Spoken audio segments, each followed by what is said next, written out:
This video is brought to you by the one and only Squarespace. If you've ever thought of starting a website, be it a business or a passion project, Squarespace is the perfect place to do just that.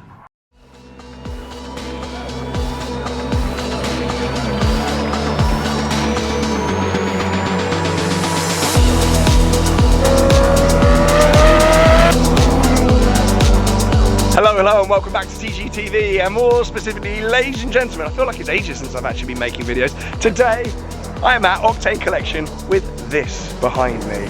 We are going to go, unbelievably, for a drive in this very car. Now, before we get into that, it's not going to be an advert, you probably already have one of those. We're actually going to explain this very quickly, and then we're going to go for a little tour around Octane Collection, because there's some CGTs in there. I want to talk all things CGT. After mine has been serviced recently, we got all very expensive very recently, and you haven't seen that video, go and check that out. But here, sharing the steering wheel from the CGT is my 996 4S. Now, I've been flip-flopping with this one, whether or not to sell it. I am actually amidst a property hunt. I want to buy another property. I'm not getting rid of any, but I want to add another one to the mix, a big fat gaff to the mix. And I'm mooting getting rid of some cars, and this potentially is on the hit list. I've spent so much money and so much time and effort just getting it perfect.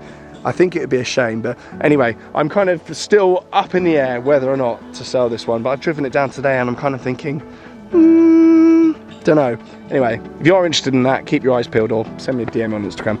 Anyway, we're here to see the GTO. We're here to drive the GTO because I've got rid of my F12. And there is a Ferrari V12 shaped hole in the collection.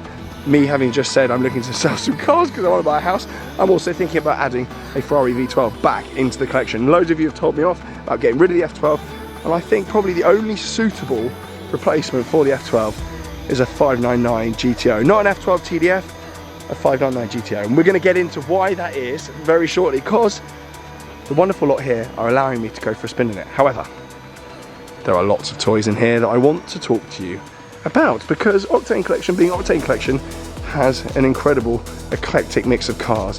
As always, it's been ages since I've been here, and actually it's really cool because often when I come in here, they've always got something or a few things in here that I've actually got in my own collection. It's actually really nice to talk about the market and all that boring stuff that I enjoy. We're going to go up here actually, because Fast Classic's also based here, and I've just been taken round this 190e Evo 2. So this is an extraordinarily rare car, only a few hundred of them made, all left-hand drive. And this being the Evo 2, it's got the extreme aero. Basically, this was for an era where manufacturers had to make ridiculous cars, homologate them just to be able to build race cars. So this is actually ridiculous. You're looking at a couple of $100 worth of Mercedes here. It's ludicrous. It's basically just like a touring car. It's a joke. I would love one of these. Oh, I've knocked the gunplay off there. Chaos. Lots of cars in the collection that I'd add way before that. Where to start? This has caught my eye. This is actually just sold, but this is a white Testarossa mono. So you've got the mono knock-on wheels and the mono spectro wing mirror there as well in white. Probably one of the coolest things I've ever seen. That's actually sold, so I don't even know why I'm telling you that. Let's go through them, because we've got 3.8 RSs. This is just come in. I think this is priced at about 185, which isn't bad money at all. And crucially, it has got ceramics, and it's got these folding buckets, which are unbelievable. These are the best seats that Porsche make. Not the fixed buckets that they're obsessed with putting people in now, but these folding buckets are actually much, much better. Obviously, it's manual because it is a 997.2 RS and ceramic brakes. Very, very good news. This, I publicly say now, my 3.8 RS is one of my favorite cars I've got in the collection. We've also got 991.2 GT3. We've got another 3.8 RS, but I believe this has got it could be a 4 litre or 4.2 litre Manti engine conversion in it, with all sorts of lightweight bits on it. So lightweight wheels, some other bits and bobs. That is a very, very cool car. And if you're looking for probably one of the best driving cars you can buy, that is it right there. We've also got a 991.2 Touring here as well. These are becoming absolute hen's teeth, and the values on these are going berserk, with a lot of people saying that the 991.2 Touring shape is better than the 992. The 992 being criticised for actually looking a little bit fat, so that is a very cool car. That's in stock here. I don't actually know how much that is, but it's a great spec with ceramics and folding buckets. This was in a generation where you could get folding buckets, and particularly in the touring where there isn't any roll cage in the back, it's really, really useful to have the folding buckets, not the fixed ones, because you can use behind the seats as luggage space. Very cool. Now, we've got one CGT here. We've got two CGTs here. Challenge Stradale, Koenigsegg. The second CGT here. And another CGT here. So we're going to go through these and we're going to talk all things CGT very quickly, because as you all know, I've got a very expensive service on mine recently, but it's cool to come down here because Octane do get a lot of CGTs, and they're quite a kind of, there's a few people in the marketplace, only very few, that actually sell these things regularly and know the market well and actually know the cars out there. They pretty much know every single car that's out there in the market. So really good guys, bit of an authority on CGTs, these guys. So I've been chewing Lucas's ear off here about them. So this is actually a solid black car. I believe it was originally a US car that Porsche brought back to Germany, and then it's ended up in the UK. It's obviously got Euro bumpers, so it doesn't have those horrible American orangey bumper things. You've got black interior with a carbon gear knob in there. I believe the mileage on this one is less than 15k. It's maybe around 15,000 miles, which is absolutely nothing on these. And the price is well over £1 million. It is POA, so I'm not going to say the price, but it's well over £1 million. And if you really want my opinion, it's £2 million. Okay, so here we have the only UK car they've got. This is a Faience yellow C16 car, so I think probably the only UK car that's actually been painted in this colour. 55,000 miles, which actually is still nothing for these. These can go around the clock quite happily, and in fact some of them in Europe actually have. This car, if you go and look at it on Octane's website, it's got more services than I've had hot dinners. This has been an extraordinarily well looked after car, and I'd actually challenge anyone to find a CGT that's had more money spent on it than this car. It presents absolutely as brand new. Let's go inside and have a little look, because it's Faience yellow with black interior. As you can see there, 55,000 miles. Mileage on these things, if they've been maintained properly, you know, your gearbox is fine, your camshafts are fine, and the car's had a check over from Reading and it's been maintained fastidiously, it's absolutely no issue. Ultimately, this is basically a 997 generation Porsche. It's basically what it is. So they'll be good for 100, 200,000 miles quite happily with no issues whatsoever. The price on this is actually a very, very reasonable, and I think at the point at which this video goes out, it's pretty much sold, but 900,000 for this, which strikes me as very, very good value, particularly in a rare colour like that. So that's a very good value car. We've also got this one over here, which is in GT Silver, the kind of epitome of Carrera GT colours, GT Silver. This car is actually a one-owner car, believe it or not. It's originally a German car. It's done only around 10,000 miles. As I say, one owner from new, which is absolutely ludicrous. And it's got the all-important, say that in a very, very biased way, Ascot interior. I think that's Ascot, not, yeah, Ascot interior. Classic combination, and this surely has got to be one of the best Carrera GTs on sale today. Super low mileage, one owner car, and it absolutely mint the whole way around. Beautiful, beautiful car, and the price on that again is POA, but if you want my honest opinion, they're going to be well over £2 million soon. So it is 1 point something, well into the 1 points. That's a very good value car, because that is Porsche's F1 moment. That is Porsche's Ferrari F50 moment. This is it. And with McLaren F1s being £2 million, F50s being 3.5, that at £1.5 million or thereabouts is a bargain. Anyway, what else have we got? Let's go outside then, because I've done enough waffling. There's a load of stuff in here. Obviously, we've got Koenigsegg, got AMG GTR Pro, which is mental. Challenge Stradale, blah, blah, blah. But we are here to see this. This car then is in a triple layered Ferrari F1 red. It's a really special paint color, hugely option car, even with, can't pick it up unless you get close, carbon side sills here. The whole side vane and sill is carbon. It's an absolute joke. Inside here then we've got the red interior, harnesses from factory, race text inserts in the centers, yellow dials and carbon, absolutely everywhere. And what I love about Ferraris of this generation, you've got them boasting about their Formula One World Championship titles on there as well. So they've got 31 of them on the dash there, just rubbing it in your face. And also what I love about the special Ferraris from this age, they just didn't mess around with the floor. They didn't mess around with carpets. They didn't play any games at all. They just said, sod it, have a metal floor. There you go. And it's all solid carbon as well. So aggressive. Mega. The best thing about this car, A, it's for sale, and B, I'm going to go for a spin. My first time ever in a 599 GTO, which is a very, very special price for this car. It's around £600,000, so I do need to be careful. However, I am quite keen on potentially adding one to the collection, because I don't think there is actually a better looking modern V12 Ferrari. The F12 is a very close second to my mind, but this is well up there. It'll be interesting to see how it drives with the single clutch gearbox. So let's go in then and go for a spin. Let's fire up then.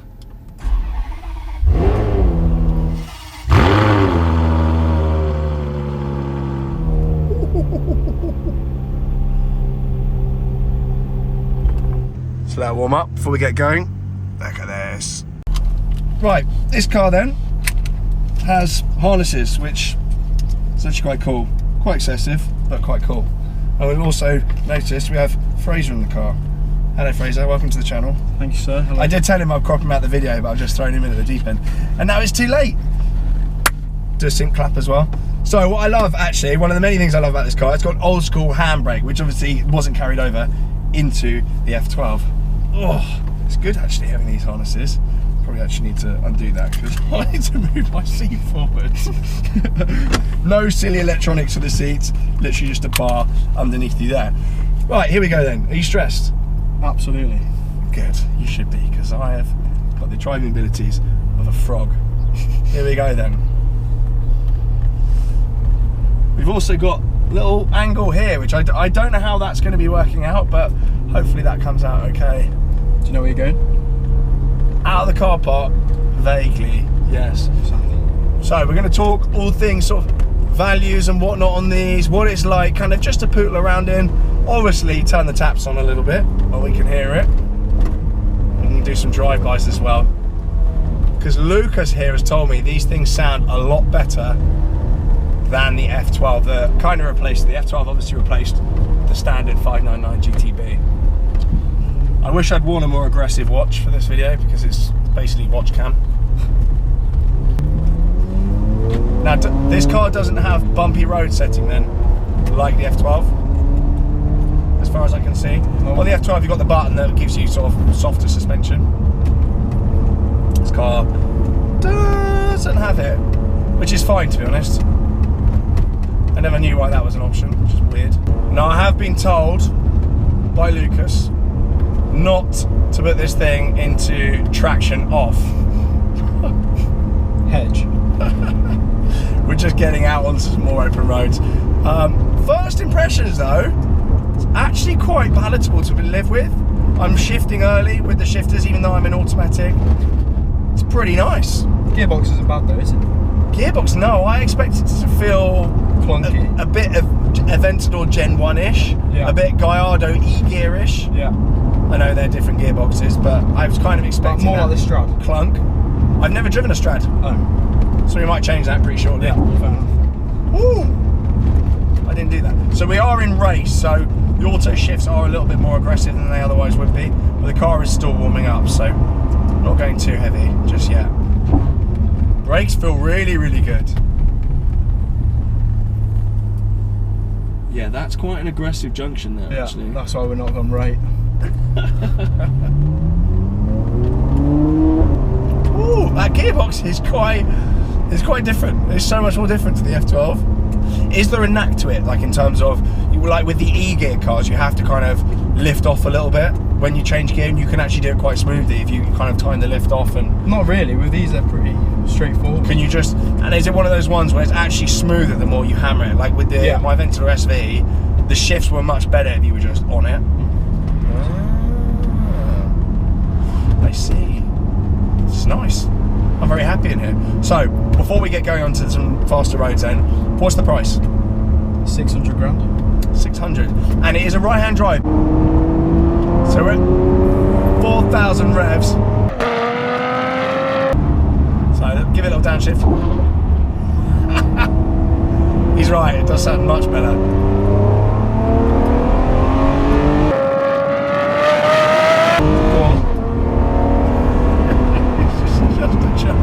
That sounds so much better than the F12. That's almost, you can only liken that to what happened between the Murcielago. Slow up a bit before it's gone. And the F12. There we go. We got co-driver here. I need this, by the way. I need the true shit. Otherwise it's going to be a 600 grand. If you back off a bit here, there's a big straight coming. So that I can't get ahead.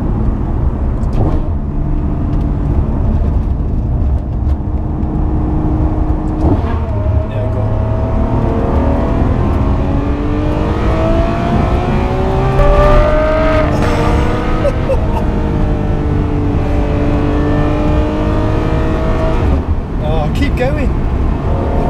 Do you want to die? But yeah, to my mind, this feels like the difference between the Murcielago and the Aventador, whereby the timing sounds different, and the V12 just sounds a little bit rawer, a little bit more like an F1 car. The Aventador had a little bit more aggression to it, and the F12 had a little bit more kind of punch to it, but the engine just didn't sound as raw.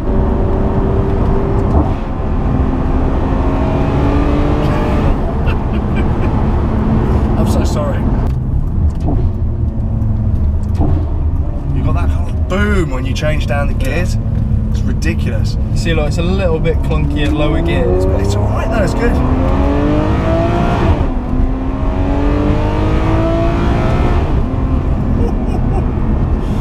So yeah, like the F12, that didn't feel like 740 brake most of the time, because there's rarely any opportunities, particularly on public roads, where you could think, right, I'm going to try and shovel 740 brake onto the tarmac. And likewise with this, is there ever going to be an opportunity, you think, I'm going to try and shovel 660 brake onto the back wheels on a public road? Occasionally. It depends how loony you are, to be honest with you. I'm quite risk averse, so it's hard to say, does it feel that powerful, but you can tell it's there, very definitely. That downshift.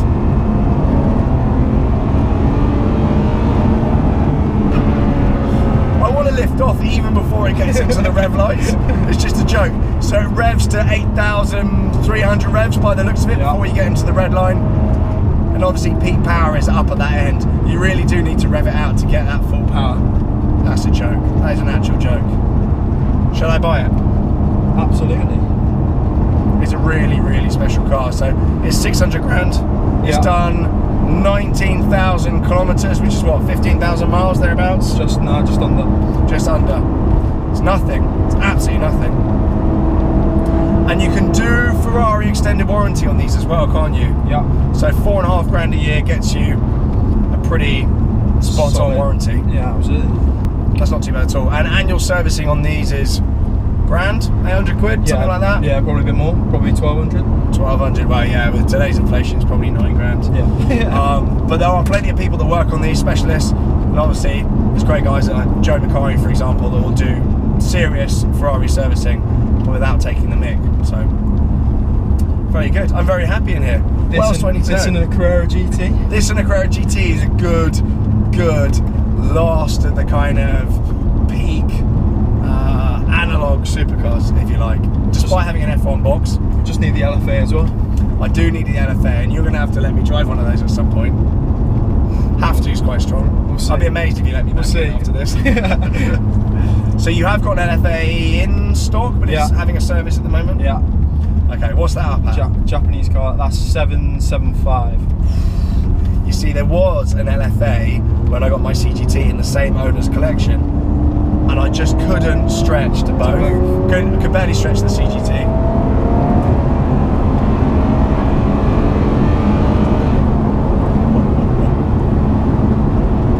That's a joke. That's an actual joke. It's really compliant on these roads. It doesn't feel skittery. It doesn't feel like sort of nerve jangling, bone jangling. It's really compliant on these public roads. This isn't the best road surface, and it's dealing with it really, really well. It's good. I'm really impressed. I thought it'd feel like a big rattly boat. no offence, I've never driven one before and I didn't know actually what to expect. There's only 60 UK cars as well, so. There's only 60 UK cars. Wow, it's good. The brakes have got a lot of bite to them as well, and unlike my Murcielago brakes, which are, I mean, they're either on or off. When I drove that, I really struggled to drive that smoothly for the first time because it was just so grab. Yeah. I like old carbon ceramics, but these are just so good. It's one thing Ferrari don't really get wrong from this era onwards, is powertrain and brakes. Have you mentioned the colour? I have mentioned the colour and the walk around, so I said it was triple layer Ferrari F1. 2007. 2007. This just comes from such a cool era Ferrari, when, as I say, they were just boasting about their manufacturer titles. So rich, so rich. Last time before now they were good at F1. Yeah. This was literally the last time they were good at F1 before, obviously, the latest season where we've just had Sainz winning at Silverstone. And that will probably date this video, and that was probably 3 months ago by the time this video goes out. 16M era though. 16M era, yeah. That's an undervalued car. That is an undervalued car, 16M. Again, it's on the bucket list to drive, really. Never driven one? No. Driven a Scud? Never driven a Scud, never driven a 16M, never driven a Challenge to Dali, never driven a 430, never driven a 360. Uncultured. I know, I am an uncultured slob. Too many Lamborghinis. Yeah, to be fair, yeah, far too many. No more. Literally, I think the only Ferraris I've ever driven, obviously F12, Pista, 458 Spider, not even a 458 Coupe. What other Ferraris have I had? I've had 2 F12s and a 458 Spider. Lusso T, Lusso V12. Yeah, Lusso T. Watch your face there, sir. I like the Lusso T. I mean, it didn't sound like this, but it was a great car. True. As an alternative, like an RS4 or something. Unbelievable. It was great. Saved your money. Yeah. I mean, I paid 220 grand for that. Let's get a Turbo S. Yeah. Whole money better as well. I had to buy it to get a Pista. I made a video about that, and then Ferrari blacklisted me. They blacklisted me from all their media and comm stuff because I made a video saying that I had to buy a Lusso to get a Pista. I thought you would have got blacklisted for the spec. I didn't spec it, it was a cancelled order. It was John Collins, it was Tanner Crest's car. No way. Yeah. Oh. Gets me every time. This will step out a hell of a lot quicker than the F12 as well. I mean, the F12 is a twitchy car, and the steering does feel a little bit faster on this. Yeah. It does feel a little bit more twitchy than the F12. That's why I'm being very, very gentle with it. It's on the corners though, where Yeah. As with all test drives on this channel, the last thing I'm going to do is drive like a weasel and kind of just push on far too much. It's not my car. You know, this car is for sale. It's not even that I don't want to mend it. I don't even want to be vaguely abusing it. Someone's going to buy this, so I treat it actually better than I treat me own. especially if you want to drive an LFA. Yeah, this is a test run. Shall we let him in an LFA or not? This is so good, honestly. Now it's warmed up, it's just magic. I absolutely love it. We'll have to give it a Nürburgring edition. That's the one you want. LFA wise, yeah. How much are they? 1 plus. Oh, really? Only made 50 though. Wow. At the time though, I remember when I got the CGT, people said, oh, you should have got an LFA, and I thought, I don't know, I think CGT's going to be better news long term. Yeah, for sure, you're going left there.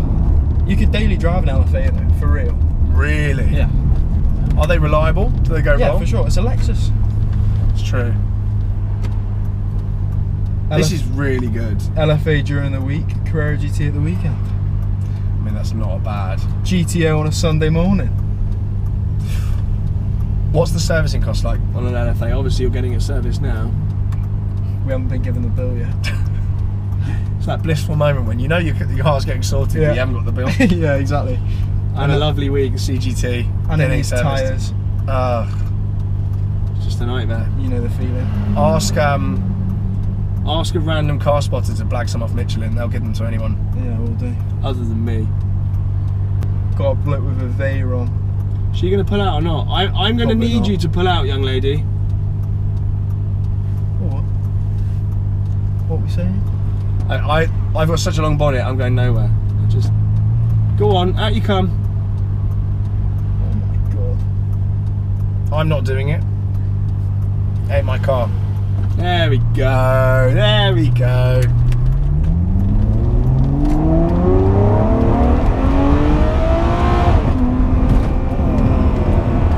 The shifts are quicker, the more you hoof it. I think it responds. She is not impressed. Oh, she should be impressed. She doesn't like the colour. Right, we're coming back to the end of our little lap then. Thank you so much, mate. I really appreciate that. Always. And obviously, thanks Lucas as well, who's watching. Right, on the world's most shaky GoPro. What do you think of the interior? I really like it. Do you? Really, really like it. Yeah, I had red in my F12. So you didn't have red on the outside as well, though. No, it didn't. Punchy. But I think if you're going to, there's such a difference in spec you're allowed to do on these. Like if you've got a special lightweight model, go hard. But if you've got a kind of run of the mill, so when you see F12s with stripes and gold wheels, I just think, what were you doing? Yeah. But when you see a TDF with stripes and gold wheels, great. Same with pistas. So I don't know, pistas without stripes though. Not fun. Quite rich, to be fair. Yeah, Max exactly. Chilton, I think, had one that was without a stripe. It was really, really nice. Black wheels though. My pista had black wheels, but then it had yellow and blue seats. Yeah. It was literally Mark Simpson. There's enough black in here though, isn't there? Yeah, really nice. All this carbon's just unbelievable. Great car.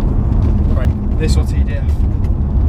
Well, I've driven both now. How exciting! I've driven an F12 TDF as well, Mr. JWW's. Yeah, I've driven his TDF. Yep. Which one would you rather?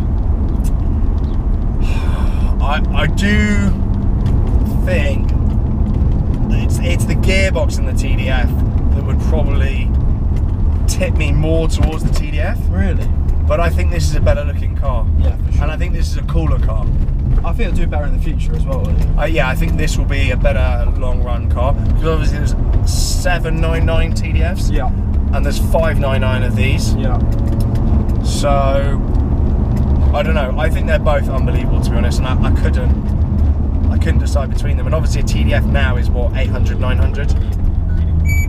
Yeah, I mean, they were a mil at one point, weren't they? I think they're about 700 now. Yeah. And these are what, for a UK car, low mileage, one of these is Mid to high 670. sixes. Yeah. Not much in it. Makes this good value though.